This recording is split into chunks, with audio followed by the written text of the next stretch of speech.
নমস্কার বন্ধুরা, আমাদের চ্যানেলে স্বাগত।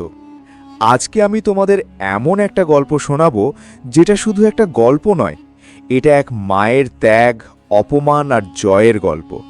এটা এমন এক মায়ের গল্প যে নিজের সম্মান মাটিতে মিশিয়ে দিয়েছিল শুধু তার ছেলের ভবিষ্যতের জন্য। আর সেই ছেলে যে একদিন আইএএস হয়ে পুরো পৃথিবীকে দেখিয়ে দিয়েছিল। তো চলো বন্ধুরা, শুরু করা যাক। বাংলার এক ছোট্ট শহর, নামটা কেউ খুব একটা জানে না। সকালে ভাঙা রাস্তা দিয়ে রিকশার চাকা কাঁপতে কাঁপতে চলে, দোকানদাররা ঝাঁপ খোলে, চায়ের কাপে ধোঁয়া উঠতে থাকে। আর শহরের এক কোণে আছে একটা পুরনো রেলওয়ে স্টেশন, যেখানে প্রতিদিন হাজার হাজার মানুষ আসে আর যায়। এই ভিড়ের মধ্যেই বসে থাকে এক মহিলা, মাথায় মলিন শাড়ি, হাতে একটা পুরনো স্টিলের বাটি। সে কারো দিকে তাকিয়ে হাত বাড়ায়, কেউ তাকে দেখে মুখ ফিরিয়ে নেয়, কেউ বলে কাজ করতে পারো না, কেউ কয়েন ছুঁড়ে দেয় যেন সে মানুষ না। এই মহিলার নাম সরলা, আর সে ভিক্ষা করে। কিন্তু কেউ জানে না এই ভিখারির ছেলেই একদিন আইএএস হবে। সরলার একটা ছেলে আছে, নাম অর্ণব। চোখে বড় স্বপ্ন, কিন্তু গায়ে ছেঁড়া জামা, পায়ে চপ্পল নেই। তবুও সে প্রতিদিন স্কুলে যায়। স্কুলটা খুব বড় নয়, একটা দোতলা ভবন, দেওয়ালে রং উঠে গেছে, ক্লাসরুমে বেঞ্চ ভাঙা, ব্ল্যাকবোর্ডে দাগ পড়ে আছে। কিন্তু অর্ণবের কাছে সেটাই ছিল স্বপ্নের জায়গা। সে পড়াশোনায় খুব ভালো, শিক্ষকেরা তাকে পছন্দ করতেন। কিন্তু সহপাঠীরা, তারা তাকে বলতো ভিখারির ছেলে। তারা তার পাশে বসতে চাইত না, তার টিফিন কেউ খেত না। অর্ণব কিছু বলতো না, সে শুধু চুপ করে সব সহ্য করত, আর মনে মনে বলতো আমার ভেতরে একটা আগুন আছে। স্কুল থেকে বাড়ি ফেরার পথটা খুব লম্বা ছিল, ধুলো উড়ত, কুকুর ঘেউ ঘেউ করত, রোদ মাথায় পড়ত। তবুও অর্ণব হাঁটত। বাড়ি বলতে একটা ছোট্ট কুঁড়েঘর, টিনের ছাদ, দেওয়ালে ফাটল, মেঝে কাদা, বর্ষায় জল ঢুকে পড়ত। ঘরের এক কোণে একটা ছোট্ট টেবিল, তার ওপর একটা কেরোসিন ল্যাম্প। সেই আলোতেই অর্ণব পড়াশুনো করত। রাতে সরলা বাড়ি ফিরত, তার পায়ে ধুলো, মুখে ক্লান্তি। কখনো কখনো তার হাতে থাকত শুধু 10 টাকা। তবুও সে ছেলের জন্য কিছু নিয়ে আসত, একটা বিস্কুট বা একটু মুড়ি, নিজে না খেয়ে। অর্ণব সব বুঝত, তার বুকটা কেঁপে উঠত। দিনের রাতে বাইরে ঝড় উঠেছে, বাতাসে দরজা কাঁপছে, অর্ণব পড়ছিল। হঠাৎ সে দেখল তার মা কাশছে, খুব জোরে কাশছে। সে দৌড়ে গেল, মাকে জড়িয়ে ধরল। সে বলল, মা তুমি বিশ্রাম নাও। সরলা হাসল। সে বলল, আমি ঠিক আছি বাবা। কিন্তু তার চোখ বলছিল অন্য কথা। সেই রাতে অর্ণব ঘুমাতে পারল না। সে ভাবতে লাগল, আমি কি একদিন মাকে এই কষ্ট থেকে মুক্তি দিতে পারবো? তার ভেতরের আগুনটা আরও জ্বলতে লাগল। আমার ভেতরে একটা আগুন আছে।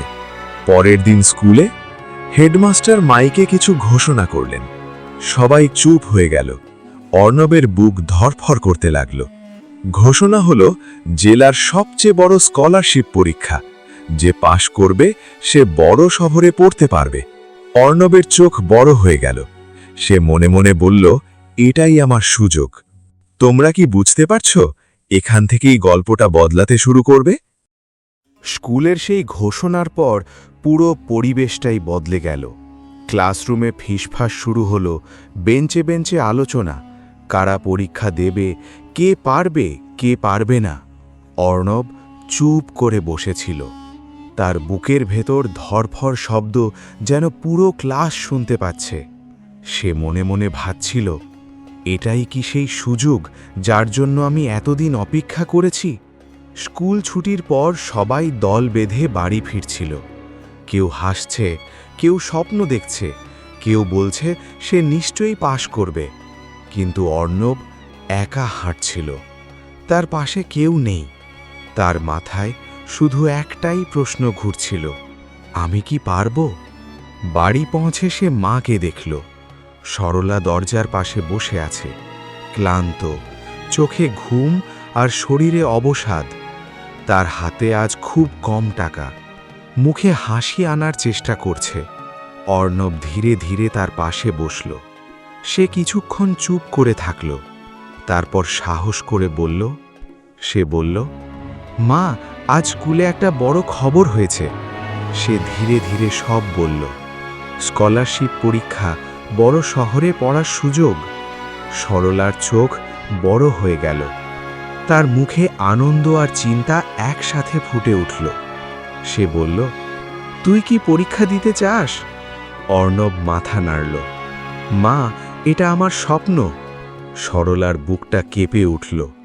সে জানত এই পরীক্ষার জন্য টাকা লাগবে, আর তার কাছে সেই টাকা নেই। সেই রাতে সরলা ঘুমাতে পারল না। বাইরে হালকা বাতাস বইছে, ছাদের টিনে শব্দ হচ্ছে, কিন্তু তার মাথার ভেতর চিন্তার ঝড়। সে মনে মনে ভাবছিল, আমি কি আমার ছেলের স্বপ্ন ভেঙে দেব? তার চোখে জল চলে এলো। না, আমার ছেলে থামবে না। সে নিজেকে বলল, আমার ছেলের ভিতরে একটা আগুন আছে। পরের দিন থেকেই সরলার জীবন বদলে গেল। সে আরো ভোরে বেরোতে লাগল, খালি পেটে, শরীর দুর্বল। স্টেশনের ভিড় আগের মতোই ছিল। চাওয়ালার হাঁক, কুলির চিৎকার, ট্রেনের শব্দ। কিন্তু আজ সরলার চোখে অন্য কিছু ছিল। আজ তার চোখে ছিল একটাই লক্ষ্য, আমার ছেলের ভবিষ্যৎ। সে মানুষের সামনে হাত বাড়াতে লাগল। কেউ টাকা দিল, কেউ তাড়িয়ে দিল। কেউ বলল, এত ভিক্ষা করলে লজ্জা লাগে না? এই কথাগুলো তার হৃদয়ে ছুরির মতো লাগছিল, কিন্তু সে চুপ করে সহ্য করছিল, কারণ তার মনে শুধু একটাই কথা, আমার ছেলের ভিতরে একটা আগুন আছে। এইদিকে অর্ণব পড়াশোনায় ডুবে গেল। দিনে স্কুল, রাতে পড়া। সে সময় ভুলে গেল, কিন্তু সমাজ তাকে ছাড়ল না। বন্ধুরা আবার তাকে নিয়ে হাসতে লাগল। তারা বলল, তুই আইএএস হবে? এই কথা শুনে অর্ণবের ভিতরটা কেঁপে উঠল। তার আত্মবিশ্বাস নড়ে গেল। সে মনে মনে ভাবল, আমি কি সত্যি পারব? একদিন ক্লাসে শিক্ষক একটা প্রশ্ন করলেন। অর্ণব উত্তর জানত, কিন্তু সে দাঁড়ালো না। সে ভয় পেল, যদি ভুল হয়? শিক্ষক তাকে ডাকলেন। সে ধীরে ধীরে দাঁড়ালো। তার গলা শুকিয়ে গেল। সে উত্তর দিল, আর উত্তরটা ঠিক ছিল। পুরো ক্লাস অবাক, কিন্তু অর্ণব হাসল না। সে শুধু বসে পড়ল, কারণ তার ভিতরে এখনো ভয় ছিল। তোমরা কি বুঝতে পারছো? শুধু বাইরের লড়াই নয়, ভিতরের লড়াইটাই সবচেয়ে বড়। লম্বা বিরতি। সেই রাতে অর্ণব পড়ছিল। ল্যাম্পের আলো কমে আসছে। হঠাৎ সে দেখল, মা বাড়ি ফিরতে দেরি করছে। তার মনে ভয় ঢুকল। সে বাইরে বেরোল। রাস্তায় অন্ধকার, দূরে কুকুরের ডাক, বাতাসে ঠান্ডা। সে দৌড়াতে লাগল। স্টেশনের কাছে পৌঁছে সে দেখল তার মা বসে আছে মাটিতে, খুব ক্লান্ত। সে দৌড়ে গেল, মাকে ধরল। তার চোখে জল। সে বলল, মা, তুমি এত কষ্ট করছো কেন? তার গলায় কান্না। সরলা হাসল। সে বলল, তোর জন্য। এই একটা কথায় অর্ণব ভেঙে পড়ল। তার চোখ থেকে জল পড়তে লাগল। সে মনে মনে বলল, আমি হারতে পারি না। সে আবার বলল, আমার ভিতরে একটা আগুন আছে। সেই দিন থেকে অর্ণব বদলে গেল। সে আর ভয় পেল না। সে নিজেকে চ্যালেঞ্জ করতে শুরু করল। সে প্রতিদিন নিজেকে বলতো, আমার ভিতরে একটা আগুন আছে। কিন্তু জীবন এত সহজ ছিল না। নতুন সমস্যা আসতে শুরু করল, আর সেই সমস্যাগুলোই তাকে আরো কঠিন করে তুলছিল। তোমরা বলো, এখন কি হবে? এই লড়াই কি আরো কঠিন হবে? দিনগুলো দ্রুত কেটে যাচ্ছিল। সকাল থেকে রাত, রোদ থেকে অন্ধকার, একের পর এক দিন। কিন্তু প্রতিটা দিন যেন অর্ণবের জন্য একটা নতুন পরীক্ষা নিয়ে আসছিল। স্কলারশিপ পরীক্ষার আর মাত্র 1 মাস বাকি। সময় কম, চাপ বেশি। অর্ণব নিজের মধ্যে ডুবে যাচ্ছে। সে এখন আর বন্ধুদের সাথে কথা বলে না, স্কুলে যায়, পড়ে, চুপচাপ বাড়ি ফিরে আসে। তার পৃথিবী এখন শুধু একটা লক্ষ্য, পরীক্ষা। কিন্তু বাইরে সব ঠিক থাকলেও ভেতরে একটা ঝড় শুরু হয়েছে। রাতে পড়তে বসলে ল্যাম্পের আলো কাঁপে, বাতাসে একটা অদ্ভুত চাপা নীরবতা। তার মাথায় প্রশ্ন ঘুরতে থাকে, যদি আমি ব্যর্থ হই? এই একটা প্রশ্ন ধীরে ধীরে তার মনকে দুর্বল করে দিচ্ছিল। তার আত্মবিশ্বাস কাঁপতে শুরু করল। একদিন স্কুলে মাঠে সবাই প্র্যাকটিস করছে, শিক্ষকরা গাইড দিচ্ছেন, অর্ণবও সেখানে দাঁড়িয়ে। কিন্তু তার মাথা কাজ করছে না। একটা অঙ্ক সামনে, সে বুঝতে পারছে না। সে আগে কখনো এমন হয়নি। তার হাত কাঁপতে লাগল। সে মাথা নিচু করল। আমি কি সব ভুলে যাচ্ছি? তার পাশের ছেলেরা হাসতে লাগল, দেখ, ভিখারির ছেলে আইএএস হবে। এই কথাটা তার কানে গুঞ্জনের মতো বাজতে লাগল। সে আর দাঁড়াতে পারল না। সে ক্লাসরুম থেকে বেরিয়ে গেল। স্কুলের পিছনে একটা পুরনো গাছ ছিল, নীরব, ঠান্ডা ছায়া। অর্ণব সেখানে গিয়ে বসে পড়ল। তার চোখ দিয়ে জল পড়তে লাগল। সে প্রথমবার নিজের ওপর সন্দেহ করতে শুরু করল। সে মনে মনে বলল, আমি পারব না। এই একটা চিন্তা তার ভেতরের আগুনটাকে নিভিয়ে দিচ্ছিল। সেই দিন সে বাড়ি ফিরে কিছুই খায়নি, চুপ করে শুয়েছিল। সরলা সব বুঝতে পারছিল। সে ধীরে ধীরে ছেলের পাশে বসল, তার মাথায় হাত রাখল। সে বলল, কি হয়েছে বাবা? অর্ণব কিছু বলল না, তার চোখে শুধু জল। শেষে সে ভেঙে পড়ল। সে সব বলে দিল। সে বলল, মা, আমি পারব না, সবাই হাসে, আমি ভুলে যাচ্ছি। সরলা কিছুক্ষণ চুপ করে থাকল। বাইরে বাতাস থেমে গেছে, ঘরের মধ্যে নিস্তব্ধতা। তার চোখে জল এলো, কিন্তু সে কাঁদল না। সে ধীরে ধীরে বলল, মানুষ তো হাসবেই। সে বলল, তারা তো জানে না তোর ভিতরে কি আছে, তুই নিজে জানিস? অর্ণব চুপ করে রইল, তার মনে উত্তর নেই। সরলা তার চোখে চোখ রেখে বলল, তোর ভিতরে একটা আগুন আছে। এই কথাটা যেন তার হৃদয়ে গিয়ে লাগল, একটা উষ্ণতা ছড়িয়ে পড়ল। সে ধীরে ধীরে চোখ মুছল। আমার ভিতরে একটা আগুন আছে। কিন্তু সমস্যা এখানেই শেষ হল না। জীবন আবার তাকে পরীক্ষা নিতে শুরু করল।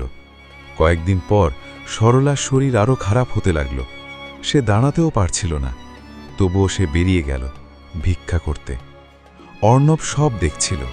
তার বুক ফেটে যাচ্ছিল। সে ভাবছিল, আমি কি পড়াশুনো ছেড়ে কাজ করব? এই চিন্তাটা তাকে ভিতর থেকে ভেঙে দিচ্ছিল। তোমরা বলো, এখানে কি করা উচিত? স্বপ্ন বাঁচাবে না মাকে? সেই রাতে আকাশে কালো মেঘ, বিদ্যুৎ চমকাচ্ছে। অর্ণব ঘুমাতে পারছে না। সে মায়ের দিকে তাকালো। মা ঘুমাচ্ছে, কিন্তু মুখে কষ্ট। তার চোখে জল চলে এলো। সে চুপচাপ উঠে দাঁড়ালো। সে বাইরে বেরোল। বৃষ্টি পড়ছে, ঠান্ডা বাতাস। সে আকাশের দিকে তাকালো। সে চিৎকার করে বলল, আমি হারব না। সে আবার বলল, আমার ভিতরে একটা আগুন আছে। সেই মুহূর্তে তার ভিতরের ভয়টা ভেঙে গেল। সে সিদ্ধান্ত নিল, সে পড়াশুনো চালিয়ে যাবে, যাই হোক না কেন। পরের দিন থেকে অর্ণব যেন অন্য মানুষ হয়ে গেল। সে ভোরে উঠত, পড়ত, স্কুলে যেত, আবার পড়ত। সে ক্লান্তি ভুলে গেল। তার মাথায় শুধু একটা কথা, আমার ভিতরে একটা আগুন আছে। শিক্ষকরাও অবাক হয়ে গেল। তারা দেখল এই ছেলেটা থামছে না। কিন্তু পরীক্ষার ঠিক 1 সপ্তাহ আগে সবচেয়ে বড় ধাক্কা এলো। সরলা অজ্ঞান হয়ে পড়ল। বাড়ির মাটিতে নিস্তব্ধতা। অর্ণব দৌড়ে গেল। তার হাত কাঁপছিল।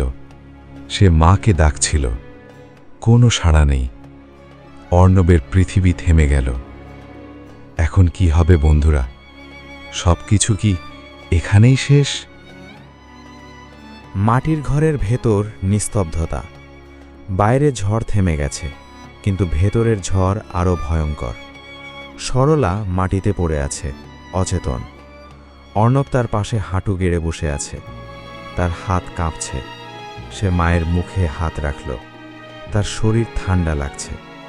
সে চিৎকার করে উঠল, মা, মা, চোখ খোলো। কোনো উত্তর নেই, শুধু নিস্তব্ধতা। এই নিস্তব্ধতাই সবচেয়ে ভয়ঙ্কর। অর্ণব দৌড়ে বাইরে বেরিয়ে গেল। কাদা রাস্তা, ভেজা মাটি, পায়ে কাঁটা বিঁধছে। সে প্রতিবেশীদের ডাকতে লাগল। কিছু লোক দৌড়ে এলো। তারা সরলাকে তুলে ধরল। কেউ বলল হাসপাতালে নিতে হবে। গ্রামের ছোট্ট হাসপাতাল, দেয়ালে সাদা রং কিন্তু পুরনো, বাতাসে ওষুধের গন্ধ, ডাক্তাররা ব্যস্ত। অর্ণব বাইরে দাঁড়িয়ে আছে। তার চোখে জল থামছে না। তার মনে শুধু একটাই প্রশ্ন, যদি মা ফিরে না আসে। কিছুক্ষণ পর ডাক্তার বের হলেন। অর্ণব দৌড়ে গেল।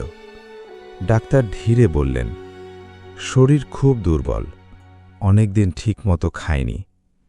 এই কথাটা শুনে অর্ণবের বুকটা ভেঙে গেল। সে বুঝল মা নিজের খাবার ছেড়ে তাকে খাইয়েছে। তার চোখে জল গড়িয়ে পড়ল। সে দেয়ালে হেলান দিয়ে দাঁড়িয়ে রইল। সে মনে মনে বলল, আমি কি করেছি? আমি শুধু পড়েছি। হাসপাতালের করিডর নীরব, শুধু ঘড়ির টিকটিক শব্দ। অর্ণব একা বসে আছে। তার মাথায় হাজার চিন্তা। সে নিজেকে দোষ দিতে লাগল। সে ভাবছিল, আমি কি স্বার্থপর? তার চোখ দিয়ে জল পড়ছে, কিন্তু সে কান্না থামাতে পারছে না। হঠাৎ তার মনে পড়ল মায়ের কথা, তোর ভেতরে একটা আগুন আছে। এই কথাটা যেন তার ভেতরে আলো জ্বালিয়ে দিল। সে মাথা তুলল, আমার ভেতরে একটা আগুন আছে। এই মুহূর্তে অর্ণবের সামনে দুটো পথ, একটা সব ছেড়ে দেওয়া, আর একটা শেষ পর্যন্ত লড়াই করা। সে চোখ বন্ধ করল। হাসপাতালের শব্দ, বাতাসের ঠান্ডা ছোঁয়া। সে সিদ্ধান্ত নিল, সে থামবে না, কারণ আমার ভেতরে একটা আগুন আছে। তোমরা কি মনে করো এটাই কি সঠিক সিদ্ধান্ত? পরীক্ষার আর মাত্র 3 দিন বাকি। হাসপাতালের বেঞ্চে বসেই অর্ণব পড়ছে। চোখে ঘুম নেই, শরীরে ক্লান্তি। মাঝে মাঝে সে মায়ের দিকে তাকায়। মা এখনও অচেতন। তার বুকটা কেঁপে ওঠে, কিন্তু সে বই বন্ধ করে না। সে ফিসফিস করে, আমার ভেতরে একটা আগুন আছে। ডাক্তাররা অবাক হয়ে তাকায়। এই ছেলেটা থামছে না। পরীক্ষার দিন এসে গেল। সকাল, আকাশ পরিষ্কার, বাতাসে চাপা উত্তেজনা। অর্ণব হাসপাতাল থেকে বেরোল। সে মায়ের দিকে তাকালো, চোখে জল। সে ধীরে বলল, মা, আমি যাচ্ছি। তার গলায় কাঁপুনি, কিন্তু সে থামল না। পরীক্ষার হল, বড় ঘর, অনেক ছাত্র, সবাই প্রস্তুত। অর্ণব নিজের সিটে বসে, তার হাত কাঁপছে। সে চোখ বন্ধ করল। নীরবতা। তার মনে মায়ের মুখ ভেসে উঠল, তোর ভেতরে একটা আগুন আছে। সে গভীর শ্বাস নিল, আমার ভেতরে একটা আগুন আছে। প্রশ্নপত্র সামনে এলো। প্রথম কয়েক সেকেন্ড তার চোখ বড় হয়ে গেল। সে বুঝতে পারছে, সে সব জানে। তার হাত দ্রুত চলতে শুরু করল। কলমের শব্দ, সময় দ্রুত যাচ্ছে। সে থামছে না। প্রতিটা প্রশ্নের সাথে তার আত্মবিশ্বাস বাড়ছে। শেষ প্রশ্ন লিখে সে কলম থামালো। তার মুখে একটাই কথা, আমি পেরেছি। পরীক্ষা শেষ। ছাত্ররা বেরোচ্ছে, কেউ হাসছে, কেউ চিন্তিত। অর্ণব চুপচাপ হাঁটছে। তার মাথায় শুধু একটাই চিন্তা, মা। সে আবার হাসপাতালে ফিরল। করিডোর, নীরবতা। সে মায়ের পাশে বসল। হঠাৎ মায়ের আঙুল নড়ল। অর্ণব চমকে উঠল। সে সামনের ঝুঁকল। সরলা ধীরে চোখ খুলল। তার মুখে দুর্বল হাসি। সে ফিসফিস করে বলল, তুই পেরেছিস তো? অর্ণব কাঁদতে কাঁদতে মাথা নাড়ল। সে বলল, হ্যাঁ মা। এই মুহূর্তটা নীরব, কিন্তু ভেতরে ঝড়। এখন শুধু একটা প্রশ্ন, ফল কি হবে? দিনগুলো ধীরে ধীরে কেটে যাচ্ছিল। সকালের আলো, বিকেলের ছায়া, রাতের নীরবতা। প্রতিটা দিন যেন অর্ণবের জন্য একটা অপেক্ষা। হাসপাতালে সরলা ধীরে ধীরে সুস্থ হচ্ছে। তার মুখে এখনও দুর্বলতা, কিন্তু চোখে শান্তি। সে মাঝে মাঝে ছেলের দিকে তাকিয়ে হাসে। অর্ণব প্রতিদিন তার পাশে বসে পড়ে, বই খোলে, নোট দেখে, কিন্তু তার মন পুরোপুরি পড়ায় নেই। তার মাথায় শুধু একটাই প্রশ্ন, ফল কি হবে?